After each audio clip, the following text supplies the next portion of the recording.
அண்ணன் விஜய் அவர்களே வணக்கம்.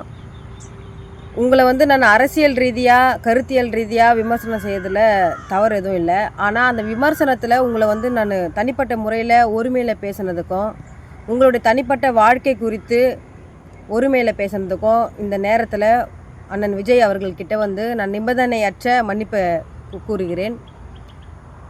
ஏற்கனவே திருவள்ளூர் மாவட்டம் மோவூர் கிராமத்தை சேர்ந்த 17 வயது சிறுமி சௌமியா என்ற உங்களுடைய தீவிர ரசிகை 75% தீக்காயங்களோடு உங்ககிட்ட உதவி கேட்டிருந்தாங்க காணொலி வாயிலாக.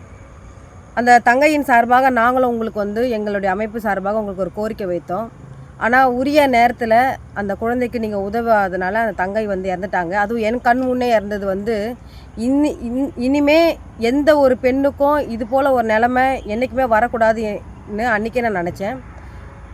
ரெண்டாவதாக இன்றைக்கி தற்போது சென்னை ரிப்பன் பில்டிங் எதிரில் ஒரு அன்னச்சத்திரம் கட்டியிருப்பாங்க. பல நூற்றாண்டுகளுக்கு முன்பாக கட்டியிருந்த அந்த அன்னச்சத்திரத்துடைய வகாயராக்கள் இன்றைக்கி அந்த குடும்பத்தை சேர்ந்த அந்த தாயும் உங்களுடைய தீவிர ரசிகை, அந்த தாயோடைய பையன் அவங்களும் உங்கள் மேலே பித்து உங்கள் மேலே பைத்தியம். கணவனால் கைவிடப்பட்ட குடும்பம் அது. அந்த தாயோடைய மகன் இன்றைக்கி கல்லூரியில் கல்வி கட்டணம் கட்ட முடியாமல் இன்றைக்கி அவமானப்பட்டு இன்றைக்கி தேர்வு எழுத முடியாமல் நிர்கதியாக நிற்கிறாங்க உங்களுடைய ரசிகர். ரெண்டாவதாக உங்களுக்கு இந்த ஒரு கோரிக்கை முன்வைக்கிறேன். உங்களுடைய ரசிகர் அந்த இளைஞனை உங்கள் இயக்கத்தின் சார்பாக அண்ணன் விஜய் அவர்கள் அந்த கல்வி கட்டணத்தை கட்டி அந்த இளைஞனை படிக்க வைக்கணும்னு இந்த நேரத்தில் உங்களுக்கு கோரிக்கை விடுக்கிறேன். அவங்களுடைய குடும்பத்தாருடைய எதிர்காலத்தை கருதியும் அந்த இளைஞனுடைய எதிர்காலத்தை கருதியும் இந்த காணொலியில் அவங்க சம்மந்தப்பட்ட தகவல்களை நான் சொல்ல விருப்பப்படலை. அவங்க இருக்கக்கூடிய மாவட்டத்தில் உங்களுடைய தமிழக வெற்றி கழகத்துடைய மாவட்ட செயலாளர் அவங்கள அணுகுவாங்க.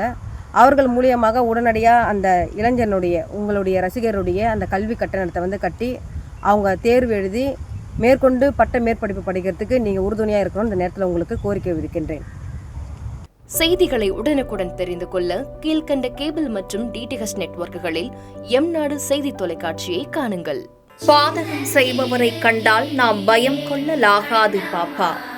மோதி மிதித்து விடு பாப்பா, அவர் முகத்தில் உமிழ்ந்து விடு பாப்பா. அண்மை செய்திகளை உடனுக்குடன் தெரிந்து கொள்ள இணைந்திருங்கள் எம்நாடு தொலைக்காட்சியுடன்.